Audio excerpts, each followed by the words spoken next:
Ladies and gentlemen, very welcome for another lifestyle program. Today could be something very special. And you will know that in a couple of minutes, really. We have a special guest as well for you. And his name is Terry McKinley. He will explain exactly what is he doing at the moment, one of the things he's doing, and which is very close this week to have a watch on that, what it is. As I said, first of all, Terry, I would like to go back to your country, to Ireland, if possible. And where did you born? In Ireland, but where? Yeah, I was born in a town called White Abbey. It's about 5 miles out of Belfast, north of Belfast. Okay. And it's a picturesque little seaside town and very, very nice. I had an absolutely superb childhood. I loved it and I still love it. I go back probably 3 times a year. That's nice. Brothers, sisters? Just one sister left. My brother died 4 years ago and obviously I was back for that. But I only have my sister left and she worked in London all of her life. But now she's retired and she has returned to Northern Ireland to see out her retirement, you know. How is it to live under the Irish in Ireland? Is it a nice life, a good life?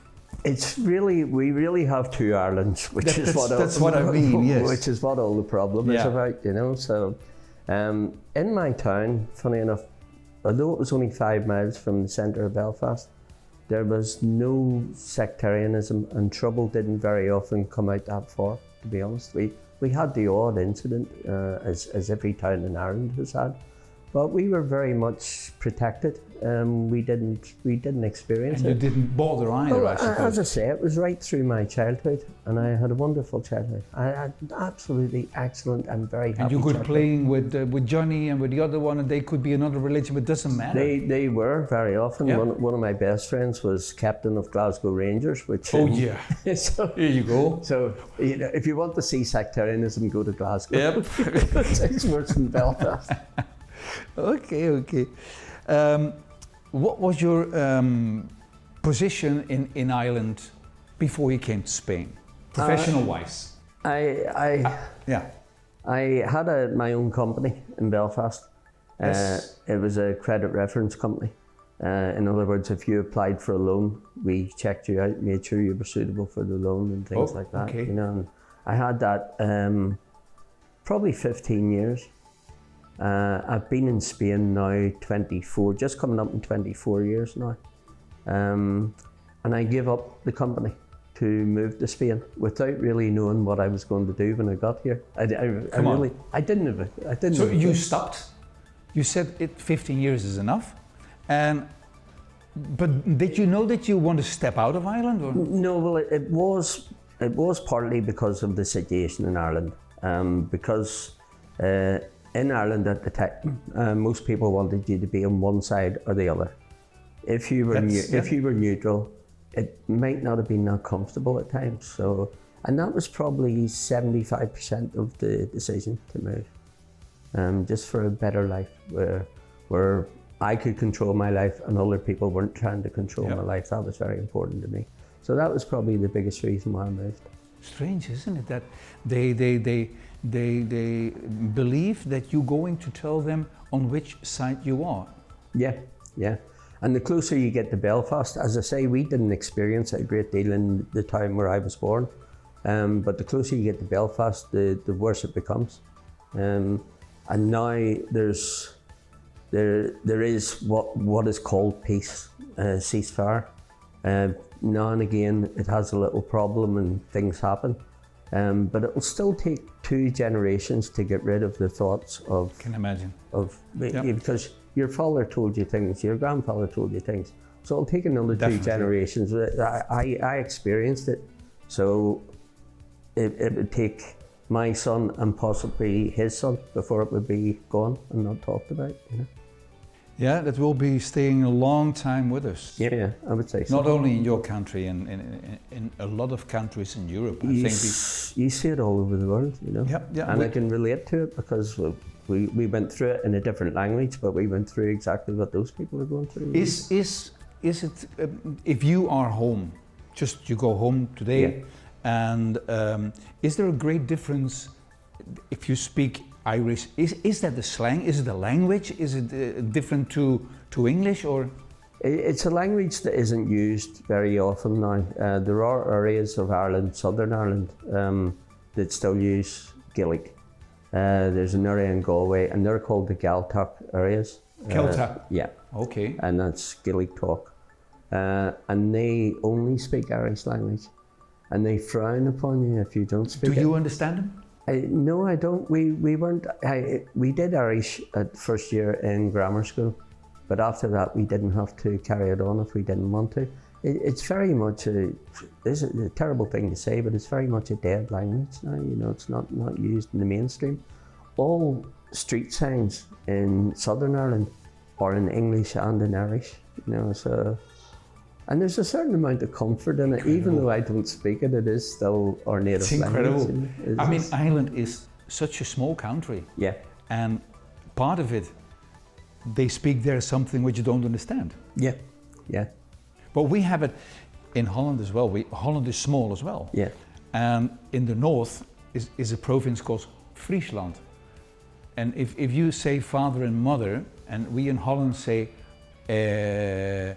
papa, mama, they say pake, beppe, something completely different, you know. I mean, and that's Holland, which is only 12 provinces, you know. Yeah.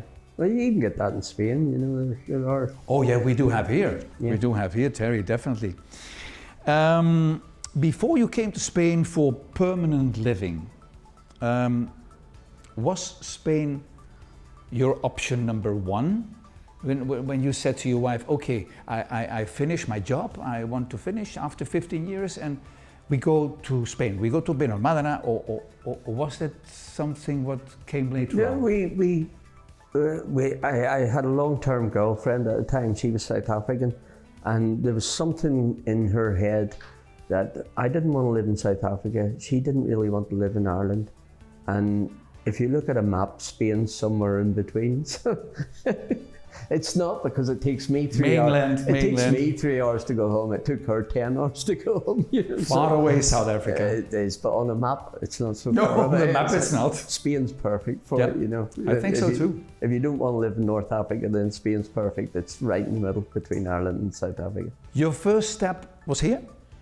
Yeah, no, I went to, when we arrived, very long story, 2 weeks before we left, there was a little puppy abandoned on my doorstep, and we took it to the vet. It had its inoculations, and we decided to bring it to Spain, but we didn't want to put it on a flight because she was very, very young, you know, so we cancelled the flights. I bought a camper van and we drove down to Spain. All for a spaniel, all for a dog, you know, so yeah, I came to Spain on holidays for about probably 6-7 years, 3 or 4 times a year, and I got to know some of the locals. Generally, we were in the Torremolinos, El Pinillo, Carahuela area, staying. Benalmadena was something that emerged after I was here for a year. We moved out of Torremolinos and we came to Benalmadena, and Benalmadena seems to suit me. It's hard to explain, but I'm comfortable here. I'm actually comfortable here. I did have a short spell in Fuengirola, but if anyone ever asked me where I was from, I always said Benalmadena. When did you came with your caravan, or with your home car, however you say it? What was your age? Your age? Oh, well, it was 23 years ago, so it would have been 37. A young guy. Yeah. Everything clear here, and I said, I'm going first on holiday, and did you know then already what you're going to do, or? No, when I arrived in Spain at first, the internet wasn't very old and computers were not advanced. Yep. So I bought quite a lot of what were called 386 computers at the time. They were the most powerful computers at the time, but now your watch is more powerful than the computers I first bought to Spain. Yeah. I fitted modems to them so as they could dial up and go on the internet, and it was very, very popular. And the thing about it was, every Saturday morning and Sunday morning, I got loads of calls. Oh, my computer's broke, my computer's broke. And I suddenly realized what it was is there's a reason you're not allowed to drive a car when you've had a drink, and the same should apply to computers. You know, they would come home on a Friday night, spill a beer on the computer, and then phone me the next day and say it's not working. You know, so.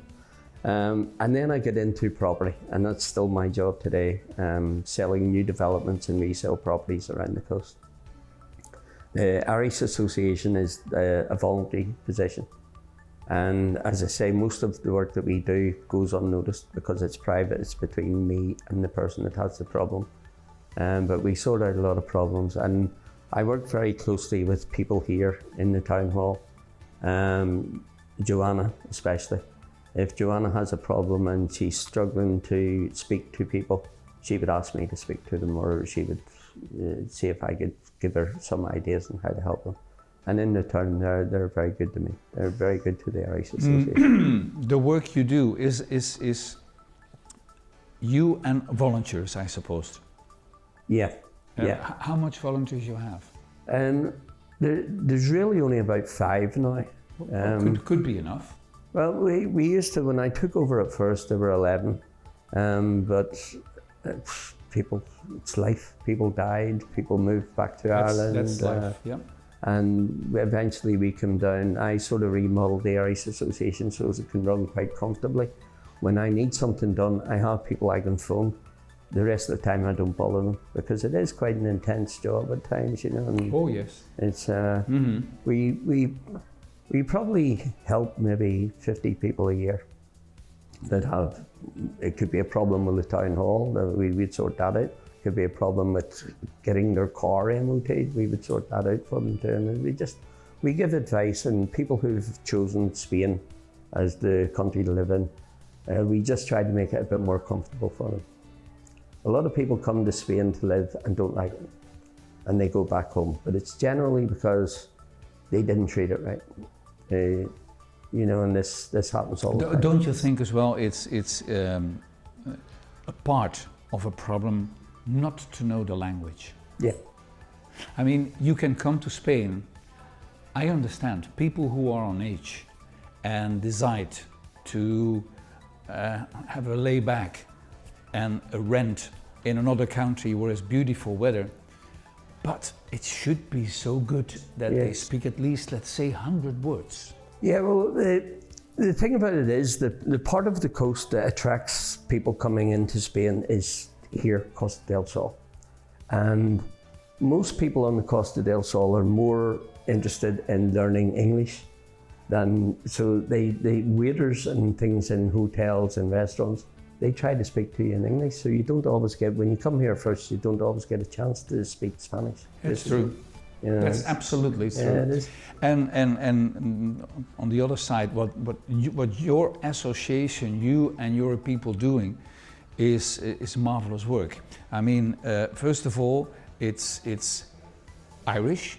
So if you come from Ireland, you have absolutely somebody what is very close, not to your heart, but very close to you, to say, I have a problem. And you will be there with your people to give them a hand. Yeah, yeah. I think it's There are quite a few places around the coast that we make it known through advertising that you can go as a first point of contact. You can go to this place. Okay. And then they will phone me and they will explain the problem. So it's not only here Benalmadena? No. It's the Irish on the coast? Yeah, and even, well, we don't, the concentration of Irish is here. Basically it's in Costa del Sol. So we obviously do more work here, and that's why we're based here, but it's all over Spain really, you know. We have, like Madrid on the 18th of March. They got it wrong, they got the date wrong, it's the 17th of March. So sometimes you're flying around? Yeah, no, They're having a very, very big parade in Madrid this year on the 18th of March. Is it? Yeah. And that's next week? Yeah, Saturday, the day after the real St. Patrick's Day, you know. Okay. So, and that'll be supported by quite a few people. There's quite a few people from here going up to Madrid for the day. And you going as well? No, I can't, unfortunately. Are you have to continuing with the St. Patrick's here, or? St. Patrick's Day here takes so much work to get done. How much people you have down on the Costa del Sol on the St. Patrick's Day? Well, we strangely enough, we get the figures from Heineken because they supply the beer, so they know roughly. But I would say in Benalmadena, it's a strange day because people come for the entertainment that they like. So you may not like the people who are on first, so you'll come 3 o'clock, 4 o'clock. You may like the people who are on 5 o'clock. So we have a constant turnover of people. But in Benalmadena, I think we have about 3,000 throughout the day who come to Plaza de la Mosquita. You know, that's not 3,000 people in the square, because the town hall would close me down if I put 3,000 people in the square. But over the day, you know, we probably have about 3,000 different people. I know we don't know how it'll be this year. We do the parade from the church to Plaza de la Mosquita, right up the main street. And normally, the last one we did, of which I sent you the photographs, yep. I would say when we got the Mosquita, the back of the parade still hadn't left the church. So I would say there had to be 500 people there, and you know, it's very, very popular. And it's not only Irish people, a lot of English people. You know, we probably get as many English people as Irish people, because they think they're Irish on St. Patrick's Day. How much Irish people living there, more or less, Terry, on the Costa del Sol? You must have an idea. Yeah, well, I can only base it on the people that contact us. There's a lot more than that. Not everybody. Even today, I had a message from a girl said, I didn't know you existed, you know, and like we are fairly, we do promote ourselves a great deal, you know, I do a lot of marketing on the internet to let people know that we are in existence, you know. So it's difficult to say. There's different figures banded around, but you don't. I think in Benalmadena there is about 3,000 Irish. Only here in Benalmadena? Yes, that's just in Benalmadena. It is a lot, and it might not be that accurate because we really no way of telling, but I can just base it on the number of people that contact me and double it for the number of people who don't contact me, yep. And that's my figure. Very possible, because there are a lot of people who are just residents, others coming on holiday, and others even don't want to know that they are here. Yeah. So it could be even 3,500 or 4,000, God knows. It could be. I would say the town hall have an idea, and I will ask. You know, obviously they must have, yeah. Yeah, I think they have a fairly good idea, but. Yeah, from the number of people, it's not just Benalmadena people. We used to do the St. Patrick's Day Festival in Torremolinos, Benalmadena. We also support La Cala and Marbella. So we've mainly got 4 down here, but we get people coming up from Fungarola to Benalmadena. We used to, Torremolinos aren't having one this year for economic reasons, whatever the reasons are. They didn't feel that they would be able to do it this year. But individual pubs and restaurants in Torremolinos will obviously have their own celebration of some sort. Can imagine, yeah. So you're quite along the coast? Yeah. I mean, up to Marbella. Yeah, and it's not only Irish people that we help, it's really any sort of foreign resident who's having a problem, we can help them, you know. Sounds very nice, sounds very nice. Let's come to St. Patrick's Day. We just spoke a little bit about it. Yeah. What is Terry means to St. Patrick? Or what is Terry doing for St. Patrick? What is your position? Well, as president of the Irish Association, we organise St. Patrick's Day. And it really consists of, we have a church service in Arroyo in the morning at 10 o'clock.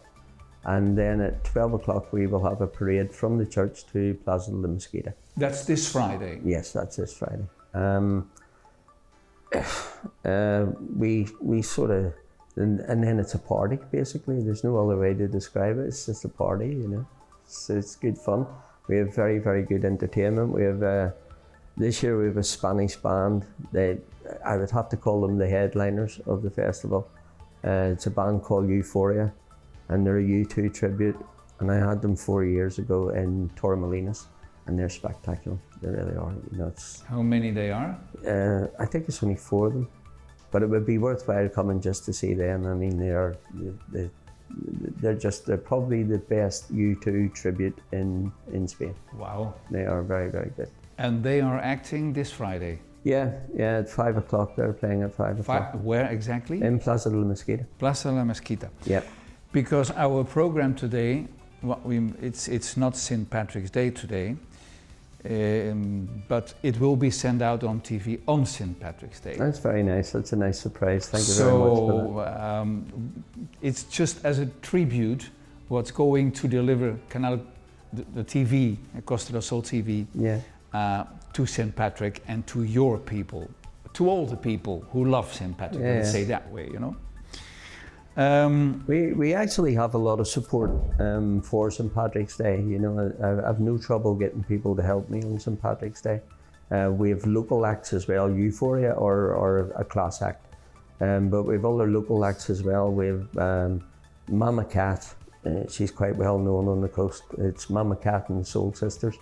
However, on St. Patrick's Day, she's called the Celtic Chicks.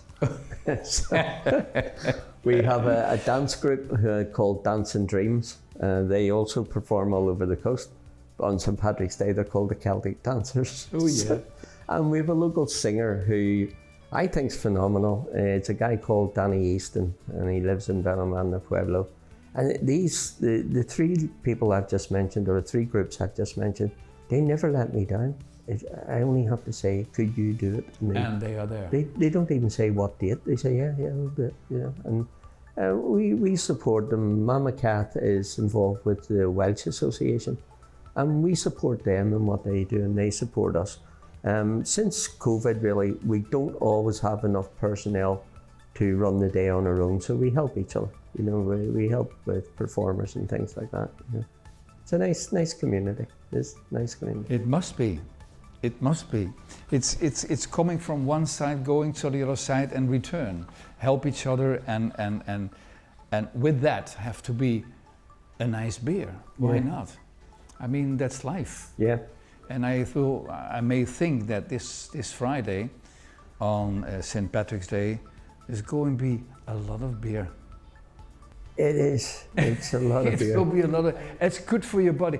Too much is not too good. But I'm the only Irishman who doesn't have a drink on St. Patrick's Day because I don't believe that. I don't. Eric. I honestly don't. I've never done. I've never. You're a non-drinker. No, I drink. Oh, believe me, I can drink. But on St. Patrick's Day, I don't because there's too much to be organised, and That's I don't true. really. That's true. When you organise a festival or an event like that, for the first, we'll be operating from 12 midday until 8 p.m. And until you get to 5 p.m. Once you get to 5 p.m. there's enough momentum to just see you through the day. Nothing can go wrong. But it's very, you know, it's a lot of running around. And there's still a bit alcohol in the beer, so if you start at 12 o'clock or even earlier and you will finish at 5 o'clock in the morning. No, I don't on St. Patrick's Day, and in fact the next day after St. Patrick's Day. Oh, the next day, here I do nothing. I do absolutely nothing. I sit in the house and enjoy. So the 18th is the day off? Day off, yeah. Well, I think it's necessary because all the work is done before. Yeah, and it is tiring, you know. And as I said, when you get to 5 p.m, the momentum of the day will carry it forward to 8 o'clock. You don't need to worry; nothing can go wrong, basically. But the nerves involved in organising something like that, I'm sure you know yourself. You know, it's you need a calm day after it. Yeah. Definitely, sure. Your wife is helping you? No, I don't. My girlfriend returned to South Africa, I think 9 years ago. So I'm on my own at the minute. It's not bad. It's sad. Sometimes. I'm alone as well. I actually have a nice life. I have a nice life, and I've got a lot of friends and very, very close friends. You know, so that's all. We shake hands on that. That's all you We need. shake hands on that.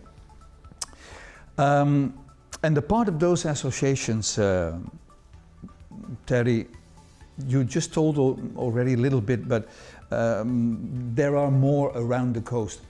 A part of what you told, are you sometimes in Seville or Cordoba or even other villages around the coast where are associations who know that you are here as in your health system? Yeah, not so much since COVID, believe it or not. Okay. Yeah. COVID sort of made us sort of run for cover, if that makes sense. People didn't want to travel too far, and that's still very true. You know, people don't. Like even after COVID, I didn't feel the need to go back to Ireland. And there's a great pool in Ireland, but I don't know what it was. There was something saying. I'm exactly the same. Yeah.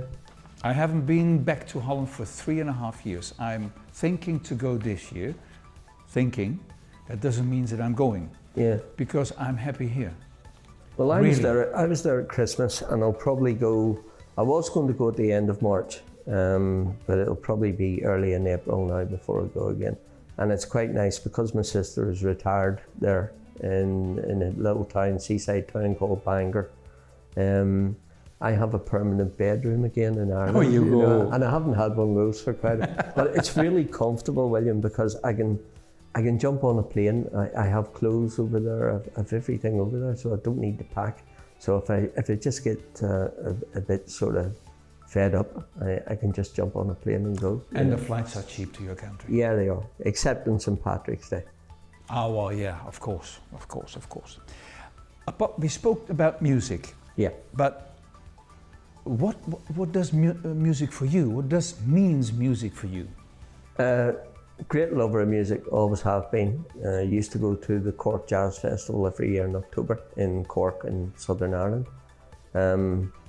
Absolutely phenomenal. Some of the stars that actually sang at that. But I like all types of music. I like Van Morrison, I like Rod Stewart, I like Creedence Clearwater Revival. Yep. But I like some of the more modern groups as well. I find listening to music very therapeutic.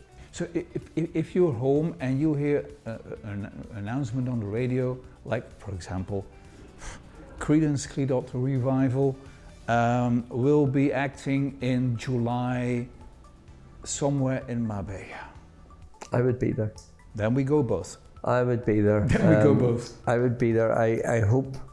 We're looking into trying to get the Beautiful South down here. The Beautiful South were an English band and very, very popular band and a good style of music as well. Now, two of the Beautiful South, Paul Heaton and Jackie Abbott, they tour and they've been to Madrid, but just getting people down onto the Costa del Sol. We have had some good concerts here. We had Rod Stewart here in Fungarola a couple of years ago. Phenomenal. He's probably the best performer, the best crowd pleaser I've ever seen in my life.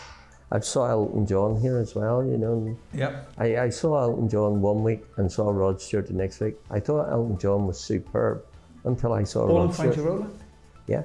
Yeah. Well, up in the racetrack, up in the Hippodrome, a few years ago. Yeah. I had the luck to see Michael Jackson in Marbella many years ago, and Queen. Yeah. Both as well they both are not here, so I was very proud I could see them because the spectacular wise, wow, they have such a good state. They're so fantastic. Well, I even go to a lot of music here on Costa del Sol. There's a couple of clubs in Fuengirola. Pogues, for example, they have music every night. One band in particular on a Wednesday night, they're like a Celtic fusion band, the Stolen Gnomes they're called, and it's comfortable for me to listen to them. I know two of them. Imagine. I know a couple of them personally as well. I play golf with one of them, and they were the lead singer, and it's just comfortable. It's nice. If I'm comfortable listening to music, I'm very into CCR at the moment for some reason. I don't know why. It seems to go in. Facebook's a great thing for reminding you what you did 5 years ago. When your memories come up on Facebook, and it goes, oh, I love this song, and it's CCR. And that was 5 years. was unique. Yeah, that was 5 years ago, and now I'm back into CCR, and it's the same songs, you know, it's the same, exactly the same song. I like those brothers Fogarty, really. Yeah. I tell you. Yeah. I tell you, I have a nice time when I was young. So, Terry, Irish people from your country coming down to the Costa del Sol, do they feel home? If once they settle? Yeah, they do. Or are they coming too quickly to you to ask maybe things that you say, hey, come on? No, to be honest, I wouldn't mind being busier. But Okay. it's a lot of people don't know we exist, basically, and so they don't know where to turn to for help. And that's a terrible situation if you come to a new country. There's help readily available, but you don't know how to engage it, how to obtain the help, you know. So we spend a lot of time promoting, and the thing about it is I can travel around restaurants and tell people who I am and what the association do, but it's not their job to promote me, the restaurant owners and things. So they very quickly forget about it, you know. So it's a case of constantly being around, and you could call in with someone today and you've been in with them every week for the past 5 years. They would never phone, but when you call in and go, you know, we're here to help, and they go, oh, I have someone who could actually use you for what, you know, then they make the contact, basically. But yeah, it's a rewarding thing. You feel when you sort out a problem for someone and they know all the way of sorting it out. Happy. It does. It Keeps does. you good. Yeah, it does. Good boost. Terry, a part of all the activities, I know you like very much what you're doing, but still time to discover other things? Did you say, well, a part of this, I'm okay, CCR, listening to music. Yeah. Your St. Patrick's Day. And what else could be on the air? Probably the thing I do most is probably walking and running. I just would say, I do I have a Spanish solicitor friend in Fungarola, and last Sunday, not Sunday just past, the previous Sunday, we walked from Fungarola to Marbella, 31.5 kilometres, you know. So, and we tend to do this. I run and walk with the Legion of Spain. So, and we do races like Ceuta is 50 kilometres, Almeria, which is 75 kilometres. And these are all things that if you'd asked me 10 years ago, would you ever run or walk 75 kilometres? I'd say, don't be stupid. but you can do it, you can do it. And the strange thing is, I only started it when I was diagnosed with high blood pressure. I managed to get my blood pressure down to a normal level. And then part of the getting it down was walking, and walking turned to running. And in fact, Joanna in this building, who I know quite well, we would walk quite often together. And her husband races in some of the races that I'm in, but he's a race that takes me 15 hours, he does in 4.5 hours and things like this. So we don't really run. We don't run together. We start together, but he's very often. How many times a week you do this? I've just started to increase it again. I try to walk 12 kilometres every day. And I'm achieving it. I am achieving it. And then once a week or once every 2 weeks, I'll take it to the extreme. And we'll do 31 or 40 or whatever. Wow. You do more than I do. I do my best. It's very enjoyable. It really is enjoyable. It is. Yeah. You do 12, I do 10. Yeah. Less, but the 30, I would say, I leave it with you, though 30, because 10 for me is enough every day. Yeah. I really try to do it every day because I feel very well with that. Yeah. And some swimming in the week. All will keep us healthy. That's absolutely true. You feel so good if you come back from a walk. Yeah, well, I incorporate it in my work a lot. I live in Benalmadena, Pueblo. If I have a job in Torremolinos, quite often I'll walk down. I'll just make the extra time and walk down, and How you just go walking down? Yeah. I do that quite often, that walk, Pueblo to Torremolinos. Wow. I just enjoy it, and it gives me time to think. You can sort out all your problems in a sort of 15, 20 kilometre walk. You don't sort out your problems, but you prioritise them so as you know which ones you have to deal with. Absolutely sure. And that's, Absolutely sure. That's probably one of the main reasons I walk and run. You use the beach as well? Or is it mostly on the street or? I shouldn't be saying this in Benalmadena, but more often than not I would use the Paseo in Fuengirola, because it's from Carvajal to the castle is 6 kilometres and 6 kilometres back. So that's my 12. You control them well. That's my 12 kilometres, you know. I'll probably get shouted at for saying that in Benalmadena. I do the same. I do the same. Because, you know, a doctor says to me, he said, Willie, listen, you're not even 40, you're a little bit older. So if you walk on the sand, it's going like that. One foot is a little bit higher than the other one. It's not good for your hip. Yeah, so, no. But it's true, and you can't make that. You know. When we walked to Marbella last week, part of it in Elveria, it's very difficult. You're very, very close to the traffic. So we decided to go to the beach. But in sand, in soft sand, I find it very, very uncomfortable. You know, I can walk 30, 40 kilometres, but in sand, because of what you say, one level different and one foot sinking, 1 foot hard, I find it very difficult. I'm not comfortable walking on sand for some reason. Comfortable, what we say here, your tennis shoes and go. Yeah. That's it. That's what we do. That's it. Costa del Sol. Yes. It's a big word. It is. With the capital close to us, Malaga. Yeah. Which is at the moment growing with a lot of people from out Spain. They say in Scandinavia, and I suppose maybe in north of Ireland or in Ireland, in Great Britain.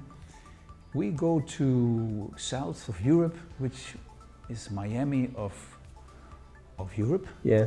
And we can do better there our work behind the computer than in our own country. Even if it's Finland, Denmark, Holland, your country, and that's true. That's why Malaga and the coast become more foreigners at the moment. I don't know if you know that, if there's an increase. Yeah, there is. Again, you know, a lot of positive. COVID was a very, very bad situation, but a lot of positive things came out of COVID. For example, in my industry, in mobile area, real estate, it wouldn't have been acceptable to work from home. Now it is. It's very acceptable to work from home, and everything's done on the phone rather than face to face, things like this. I actually sold a house about 6 months ago, and the people weren't even in Spain. They were in Holland, strangely enough, but they weren't even here, and never came here. Did not see the property. Just bought it. I walked around with my phone, taking a video like this, and she went, "Oh, what's in that cupboard?" And I showed her what was in there. Really? They bought it. It's the first time ever. First time it's ever happened. So they bought on video and they sold, never been in. It's happening so often now. The Scandinavians are banned big time in Spain. They, I would say they're the main market leaders at the minute, you know. It's the whole industry changed after COVID. You know, for 2 years we couldn't sell any property. We weren't allowed out. We weren't allowed to visit properties or take people around and show them properties. And the whole dynamic changed. People got used to making big deals on the internet, which is why Amazon became so popular as a company. You know, it's just acceptable now. I was very dubious at the start of buying anything on the internet, you know, but now it's normal. I go on my phone.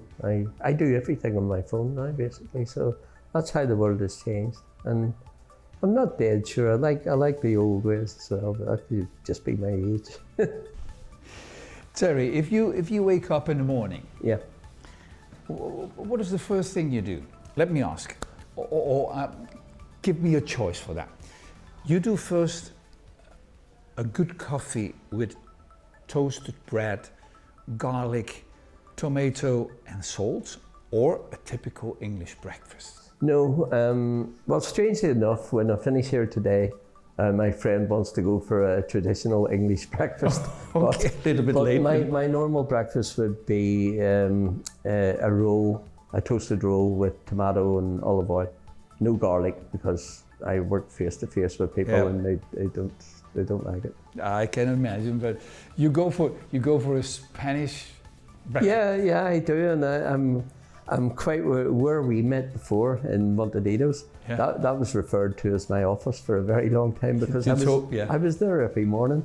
Now I live in Benalmadena Pueblo, and I'm there every morning.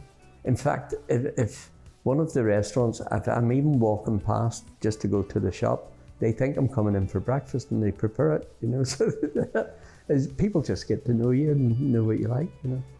So you're living now, how many years here? 23. 23. In total. Still not fit up? Yeah. You will stay here till... It's hard to explain because I think initially I would have thought when I come to retire, I'll probably go back to Ireland. Now I'm not so sure. I think I've lived in Spain more than any other country. I mean, for a period of time, 23 years is the longest I've ever lived in any country, and that's Spain. I'm comfortable here. I like the lifestyle here. When I go back home... That's why we call the program. Yeah. Yeah, it's just giving you a little boost there. Don't worry about it. No problem. I'm just comfortable here. There's no other way to describe it. I actually enjoy it here. Yeah, I have the same feeling, Terry. It's, you know, you go back to your country. You go on. We go from here on holiday to. I'm one of those. I'm going to the Caribbean. Yeah. But I'm glad I'm back. Yeah. And honestly, and if I go to Holland, it's not always cold. It depends in which period. Yeah. Somebody going same with you if you go to Ireland, but it's rainy, and the roads are packed with cars. So there is it's so, you know, all like that, and that is still here quite okay. And the people are different. Yeah. I like the Spanish people. They've been very, very good to me. And I always say to people when people move to Spain and we're helping them, I always say, you know, the Spanish will be very nice to you so long as you remember you're not Spanish. And that is very, very important. And even the town halls all the way along the coast are very nice to me because I don't forget I'm a foreigner. I'm in their country. I've chose to live in their country. They didn't choose to bring me here, if you know what I mean. So, and that can be very often a mistake that people make when they come here. And I have heard it, you know, and people complaining that they can't get this or that. Really what they're saying is, this is not the same as life was in Dublin, you know, for example. You have a lot of collaboration from the town hall. Yeah. With your St. Patrick and with Hills. What you're doing. Yeah, they're very good to us. I think it's very background to do that, isn't it? Yeah, they for example, just closing the road is not an easy feat, but for our parade, they close the road. The mayor of Benalmadena, Victor Navas, he will hopefully, depending on his time, he will hopefully lead the parade this year and maybe say a few words in Mosquito Square. I've known Victor for, I'm sure I've known him for 15 years now. And I like him, I get on with him personally. But I think he's probably, I've liked all the mayors and mayoresses that we've had. I just think there's something about him, he seems to get things done, if that makes sense. And I'm comfortable living in a town that he manages, put it like that. It's nice. It's very interesting to have an important person like the first major of a town hall backing you up for all the things what you're doing, because the things you and your associations are doing are perfect. Yeah, it's not only the association for people. The town hall are also very good. We have a dog organisation, a stray dog organisation called Fidelio in Benalmadena. And the town hall, anytime we've had a problem, the town hall have been very, very quick to react to it and get it sorted out, make the problem go away. So, and that's another sort of volunteer, although it's been very bad. I haven't been down there in about 2 months, but very often I would go down and just make sure they have everything they need, or we maybe do a bit of fundraising for them or something like that, you know. So, and I've always had dogs all my life, and I don't have time for a personal dog now. So now I've got about 30 in Fidelio. that I can see every day if I want, you know. So. Do you have animals home? No. I've always had animals at home until 3 years ago, and now I just don't have time. Well, basically, it's because I'm on my own. I can't leave the dog. Can't leave the dog tied up in the apartment. But I've had dogs all my life. But now just Fidelio is useful because I can go down there and I'm surrounded by dogs, and they're all grateful to be well looked after and things like that. You know, dogs are like people. You get some grumpy ones. Oh yeah, they're very good friends. Yeah. I tell you.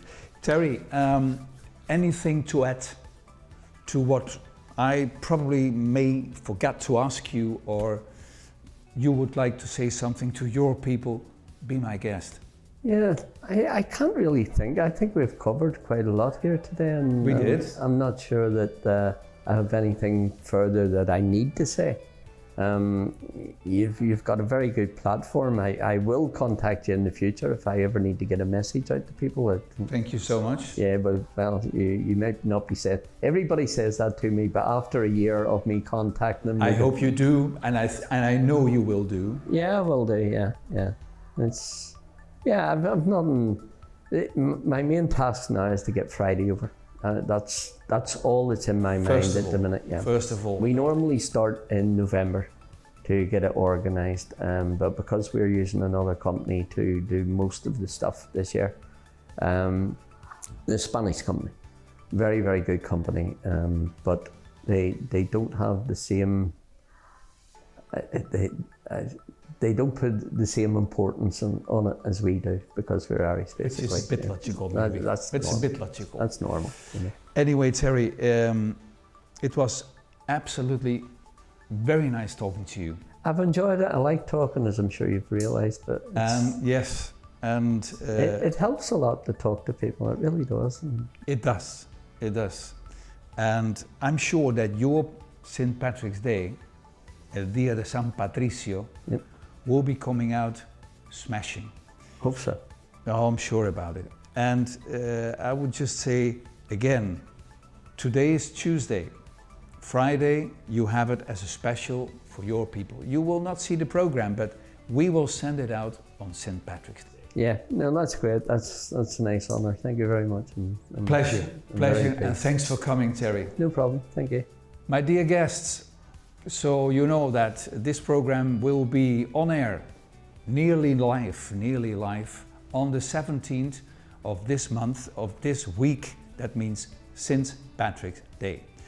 We thank Terry very much that he was being here in Castillo el Bilbil, and I wish you a very good day and hope to see you back the next day with Lifestyle. Thank you so much.